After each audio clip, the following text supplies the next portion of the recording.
बिस्मिल्लाहिर्रहमानिर्रहीम। अस्सलाम वालेकुम स्टूडेंट्स। नाइन्थ क्लास आपके बायोलॉजी के चैप्टर नंबर 8 का लेक्चर नंबर 6 है और बेटा आपका टॉपिक है डाइजेशन इन ह्यूमन। इंसान के अंदर डाइजेशन का अमल, इंसान के अंदर हाजमे का अमल। देखते हैं अपने टॉपिक को। Our cells require oxygen, water, salt, amino acids, simple sugar, fatty acids and vitamins. हमारे जो सेल्स होते हैं, हमारा जो जिस्म है बच्चों सेल से मिलकर बना हुआ है। हमारा जिस्म किस चीज़ से बना हुआ है? सेल्स से मिलकर बना हुआ है। और हमारे जो सारे काम हैं वो भी कौन करते हैं? सेल करते हैं। तो हमारे जो सेल्स होते हैं उनको क्या क्या चीज़ें चाहिए होती हैं? ऑक्सीजन चाहिए होती है, वाटर की ज़रूरत होती है, नमकियात की ज़रूरत होती है, अमाइनो एसिड्स की ज़रूरत होती है, सिंपल शुगर की ज़रूरत होती है, फैटी एसिड्स की ज़रूरत होती है और विटामिन की ज़रूरत होती है। ये चीज़ें हमारे सेल्स को चाहिए। These can cross cell membrane to enter the cell। ये सारी चीज़ें जो मैंने बोली हैं, oxygen, water, salt, amino acid, simple sugar, fatty acid, vitamin, ये हमारे सेल को चाहिए और ये सारी चीज़ें सेल मेम्ब्रेन को क्रॉस कर सकती हैं और सेल के अंदर दाखिल हो जाती हैं। ये सारी चीज़ें सेल मेम्ब्रेन को क्रॉस करके सेल के अंदर दाखिल हो जाती हैं। Amino acids, simple sugar and fatty acid are rare in our environment. मगर जो अमाइनो एसिड्स हैं, जो सिंपल शुगर्स होती हैं और जो फैटी एसिड्स होते हैं वो हमारे एनवायरनमेंट में रेयर है। रेयर का मतलब होता है नायाब, नायाब का मतलब होता है कम। सो अमाइनो एसिड, सिंपल शुगर और फैटी एसिड हमारे माहौल में कम है।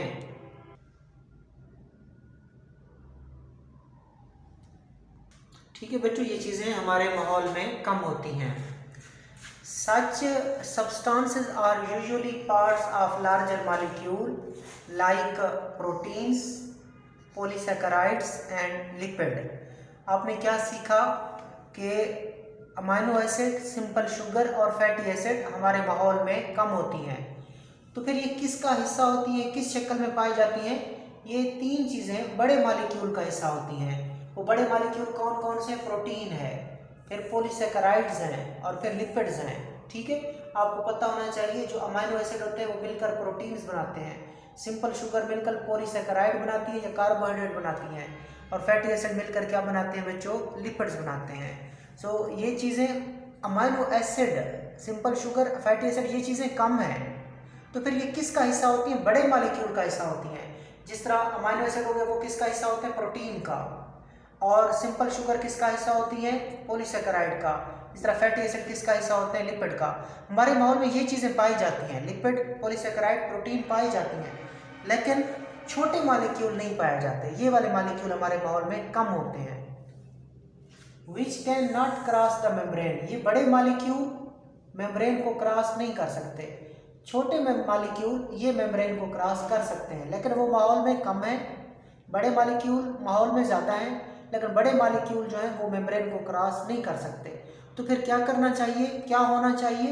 इनको तोड़ना चाहिए, बड़े मॉलिक्यूल्स को तोड़ना चाहिए। प्रोटीन जब टूटेगी तो अमाइनो एसिड बनेंगे, पॉलीसैकेराइड जब टूटेंगे तो शुगर बनेगी, सिंपल शुगर, लिपिड जब टूटेंगे तो फैटी एसिड और ग्लिसरॉल बनेगा। तो लिहाजा ज़रूरत है इनको तोड़ने की। So there is a need, लिहाजा ज़रूरत है of converting such large and non-diffusible molecule into smaller and diffusible molecule that can cross the membrane। मैं डायग्राम से आपको समझा देता हूँ। ये बड़े मॉलिक्यूल्स हैं, इनमें लिपिड भी हो सकते हैं, ये मॉलिक्यूल लिपिड भी हो सकते हैं बच्चों, ये मॉलिक्यूल प्रोटीन्स भी हो सकती हैं और ये मॉलिक्यूल जो है पॉलीसैकेराइड या कार्बोहाइड्रेट भी हो सकते हैं। पॉलीसैकेराइड या कार्बोहाइड्रेट, इधर मैं लिख देता हूँ कार्बोहाइड्रेट। पॉलीसैकेराइड को क्या कहते हैं? कार्बोहाइड्रेट कहते हैं। पॉलीसैकेराइड कार्बोहाइड्रेट की टाइप्स होती हैं, कार्बोहाइड्रेट की टाइप्स पॉलीसैकेराइड होती है। सॉरी बच्चों, ये जो पॉलीसैकेराइड्स होती हैं ये किसकी टाइप्स होती हैं? ये कार्बोहाइड्रेट की टाइप्स हैं। तो ये बड़े मॉलिक्यूल्स हैं और बड़े मॉलिक्यूल जो होते हैं वो सेल मेम्ब्रेन को क्रॉस नहीं कर सकते, तो लिहाजा इनको कहते हैं नॉन डिफ्यूजिबल। ये बड़े मॉलिक्यूल्स हैं और मेम्ब्रेन को क्रॉस नहीं कर सकते, लिहाजा नॉन डिफ्यूजिबल हैं। तो फिर एक अमल होना चाहिए जो इन बड़े मालिक्यूल को तोड़ दे, जो इन बड़े मालिक्यूल को तोड़ दे, छोटे छोटे मालिक्यूल में तोड़ दे और छोटे मालिक्यूल मेम्ब्रेन को क्रॉस कर सकते हैं। छोटे मालिक्यूल में अमाइनो एसिड्स आते हैं, सिंपल शुगर आती है और फैटी एसिड आते हैं, वो छोटे मालिक्यूल होते हैं और वो मेम्ब्रेन को क्रॉस कर सकते हैं। लिहाजा ज़रूरत है कि बड़े मालिक्यूल जो कि नफूज पजीर नहीं है, गैर नफूज पजीर है, उनको छोटे मालिक्यूल में तब्दील किया जाए ताकि वो मेम्ब्रेन को क्रॉस कर सके। So there is a need, लिहाजा ज़रूरत है of converting such large and non diffusible molecule, लिहाजा ज़रूरत है बड़े और नॉन डिफ्यूजिबल मालिक्यूल को क्या करने की, तोड़ने की, किस में, छोटे और डिफ्यूजिबल मालिक्यूल में, छोटे और डिफ्यूजिबल मालिक्यूल में तोड़ने की ज़रूरत है। और वो छोटे जो मालिक्यूल होंगे वो डिफ्यूजेबल होंगे, यानी कि मेम्ब्रेन को क्रॉस कर जाएंगे। और किसके ज़रिए फिर आप बड़े मालिक्यूल को छोटे मालिक्यूल में तब्दील करोगे, किसके ज़रिए आप नॉन डिफ्यूजिबल मालिक्यूल को डिफ्यूजिबल मालिक्यूल में तब्दील करोगे, डाइजेशन के ज़रिए। किसके ज़रिए बच्चों, डाइजेशन के ज़रिए। So this is achieve through the process of digestion, ये आप डाइजेशन के ज़रिए आप अचीव करते हो। सो आपको पता होना चाहिए डाइजेशन ऐसा अमल है जिसमें बड़े मालिक्यूल्स को नॉन डिफ्यूजिबल मालिक्यूल को तब्दील किया जाता है छोटे मालिक्यूल में और डिफ्यूजिबल मालिक्यूल में। इस अमल का नाम डाइजेशन होता है। सो बेटा, after digestion the diffusible molecules from digestive system reach the body cells through the blood. जब डाइजेशन हो जाती है, ये अमल डाइजेशन कहलाता है। बड़ा मालिक्यूल छोटे मालिक्यूल में तब्दील हो रहा है, पेचीदा मालिक्यूल सादा मालिक्यूल में तब्दील हो रहा है, non diffusible molecule diffusible molecule में तब्दील हो रहा है, तो इस अमल का नाम डाइजेशन है। इस अमल का नाम क्या है, डाइजेशन। डाइजेशन के बाद जो डिफ्यूजिबल मालिक्यूल होते हैं वो हमारे डाइजेस्टिव सिस्टम से, हमारा ये डाइजेस्टिव सिस्टम है, खुराक की नाली, एसोफेगस, स्टमक, स्मॉल इंटेस्टाइन, ये हमारा डाइजेस्टिव सिस्टम होता है, वो यहाँ से ब्लड में चले जाते हैं। कहाँ चले जाते हैं, तो जब खुराक हजम हो जाती है, खुराक जब टूट जाती है तो हमारे डाइजेस्टिव सिस्टम से निकलकर ब्लड में जाती है और ब्लड क्या करता है, इस खुराक को जिस्म के सारे सेल्स में ले जाता है। ठीक है, डाइजेशन के बाद ये पहले बड़ी खुराक थी, फिर बड़ी खुराक से क्या होगी, छोटी छोटी खुराक में तब्दील हो गई। छोटी खुराक डिफ्यूजिबल है, उसने डाइजेस्टिव सिस्टम को क्रॉस किया, ब्लड में आई और ब्लड फिर सारी खुराक को जिस्म के सेल में तकसीम कर देता है। Here they are assimilated to get energy and to synthesize our own structure। Body के सेल में जब वो खुराक पहुंचती है तो उस खुराक से एनर्जी हासिल की जाती है। जब बॉडी सेल के अंदर वो खुराक पहुंचती है तो उसे एनर्जी हासिल की जाती है और to synthesise different material of our body, और फिर उससे हमारे जिस्म के मुख्तलिफ मटेरियल, मुख्तलिफ चीज़ें, मुख्तलिफ मादे बनाए जाते हैं। At the same time, the indigestible part of the food is eliminated out of the body through the process of defecation। फिर जो खुराक हजम नहीं होती, जो खुराक बच जाती है, जो खुराक नहीं टूटती, उसको जिस्म से बाहर निकाल दिया जाता है।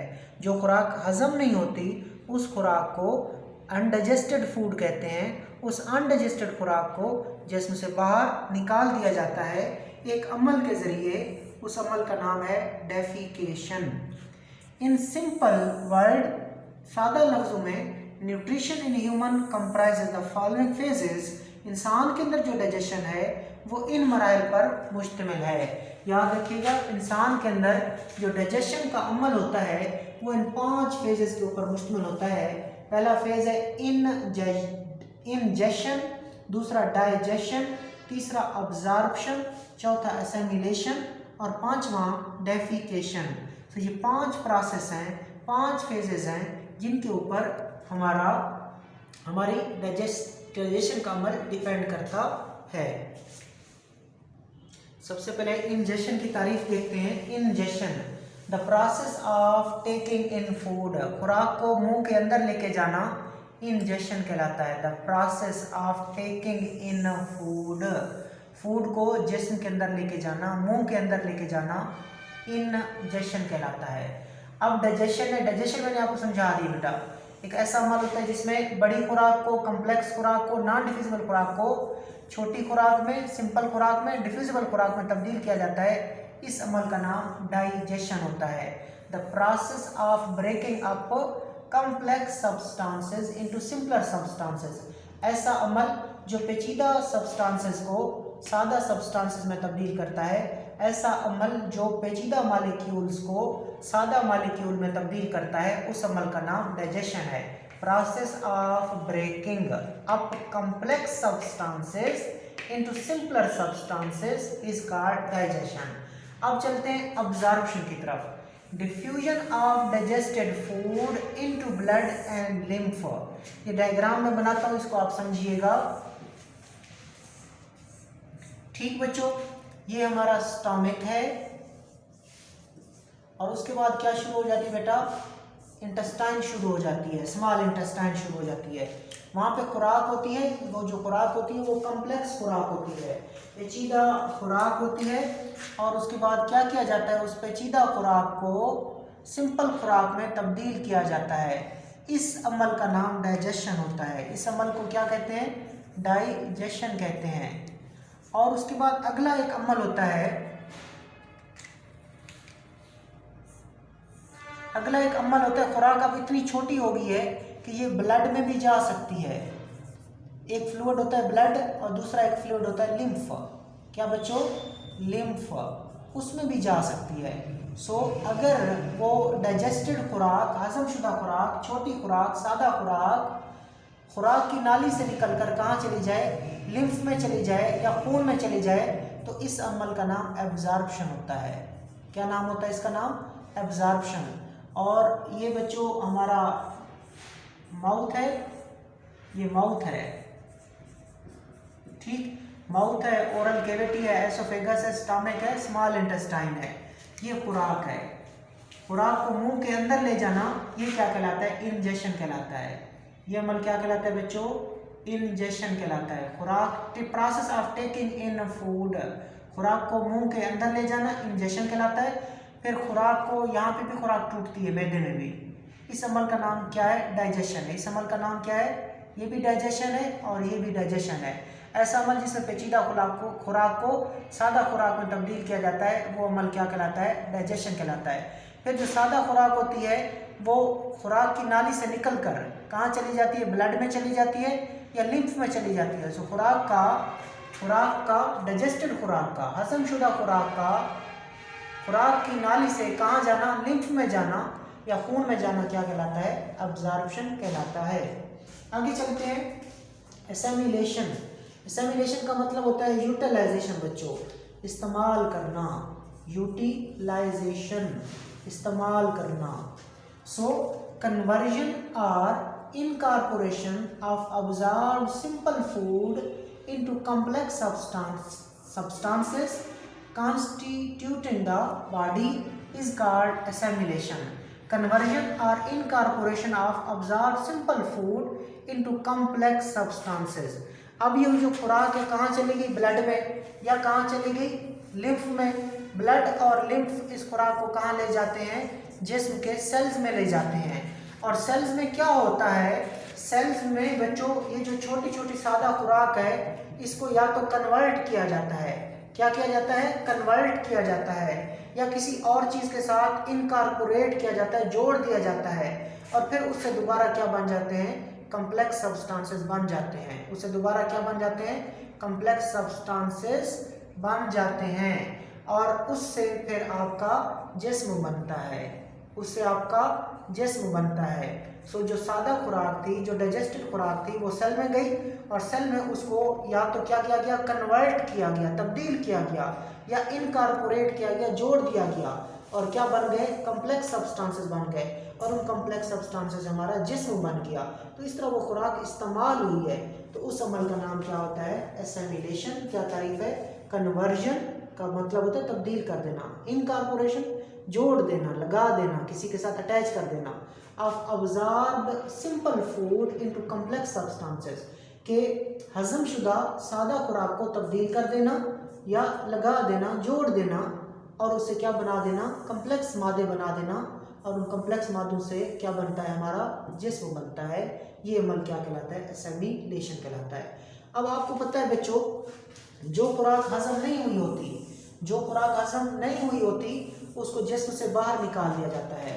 जो अनडाइजेस्टेड खुराक होती है, कुछ खुराक अनडाइजेस्टेड रह जाती है, जो खुराक हजम नहीं होती है उसको कहते हैं अनडाइजेस्टेड फूड। तो अनडाइजेस्टेड फूड को जिस्म से बाहर निकाला जाता है, अनडाइजेस्टेड खुराक को जिस्म से बाहर एलिमिनेट किया जाता है, एलिमिनेटेड वो हो जाती है, एलिमिनेट कर दी जाती है।